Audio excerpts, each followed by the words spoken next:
Kita semua tahu Sukabumi kan? Pantainya indah banget. Tapi ternyata di balik keindahan itu, ada dua raksasa geologi yang lagi menunggu. Dan kalau mereka sampai bergerak, dampaknya bisa luar biasa. Yuk kita bedah bareng-bareng ancaman ganda yang mengintai pesisir Jawa Barat ini. Oke, jadi pertanyaannya simple tapi penting banget. Kenapa sih pesisir Sukabumi ini rawan banget bencana? Kenapa para ilmuwan kayaknya nggak berhenti-berhenti ngingetin kita soal daerah ini, terutama Palabuhan Ratu? Apa yang bikin wilayah ini begitu spesial sekaligus begitu berbahaya? Jawabannya, ternyata karena ada dua kekuatan geologi raksasa yang lagi ketemuan di sana. Satu datang dari laut dalam, satu lagi dari daratan. Dan mereka ini nggak diem loh. Mereka lagi terlibat dalam sebuah tarian yang sangat-sangat berbahaya. Yuk kita kenalan sama mereka satu persatu. Kita mulai dari yang paling besar dulu ya, ancaman dari laut dalam. Inilah raksasa pertama kita, zona Megatrust Sunda. Ini tuh semacam mesin gempa kolosal yang energinya lagi numpuk terus-terusan tanpa henti. Jadi Megatrust itu apa sih? Gini deh, coba bayangin ada dua lempengan super besar. Lempeng Indo-Australia dari bawah laut itu terus-terusan nyeruduk ke bawah lempeng Eurasia. Nah, tapi gerakannya ini nggak mulus sama sekali. Ada bagian yang nyangkut, terkunci, dan disitulah energi numpuk selama ratusan tahun. Persis kayak per yang kita tekan kuat-kuat. Suatu saat dia pasti akan mental kan? Nah, kalau energi yang ketahan itu akhirnya lepas, wow, skenario terburuk yang dimodelkan para ilmuwan itu bisa memicu gempa sampai magnitudo 8,7. Ini bukan angka main-main loh. Energinya itu ratusan bahkan bisa ribuan kali lebih besar dari gempa-gempa dahsyat yang pernah kita dengar. Guncangannya bakal luar biasa. Dan guncangan sedahsyat itu di dasar laut otomatis ya jadi tsunami raksasa. Pemodelan menunjukkan potensi gelombangnya bisa mencapai ketinggian maksimum 20 meter pas menghantam pantai. 20 meter? Coba deh bayangin, itu kira-kira setinggi gedung 7 lantai loh. Dan yang bikin para ahli makin cemas itu ada istilah namanya seismic gap. Gampangnya gini, ini tuh kayak tagihan energi yang udah jatuh tempo tapi belum dibayar. Artinya, ada bagian dari zona megatrust ini yang udah ratusan tahun nggak melepaskan energinya. Jadi tekanannya numpuk terus di sana. Makin lama ditahan, makin besar ledakannya nanti. Oke, tadi kita udah lihat raksasa dari laut.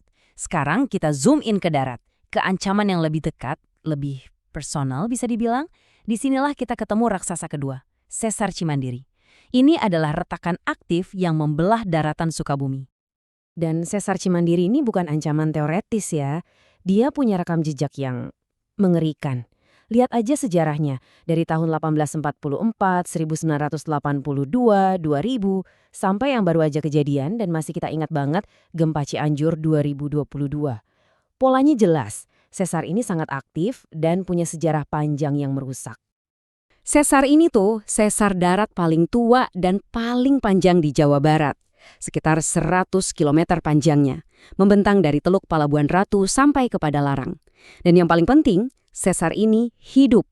Gempa-gempa kecil yang sering terjadi itu bukti kalau dia terus bergerak, kayak monster yang lagi menggeliat di bawah tanah. Nah ini nih bagian yang harus kita perhatikan banget. Ingat gempa Cianjur, magnitudonya kan cuma 5,6, tapi korbannya lebih dari 600 jiwa. Kok bisa separah itu?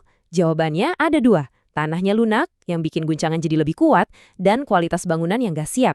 Sekarang coba bayangin, kalau yang mengguncang itu megatrust dengan kekuatan 8,7. Kalau gempa yang kecil aja bisa begitu merusak, gimana dengan yang raksasa? Tapi ceritanya belum selesai.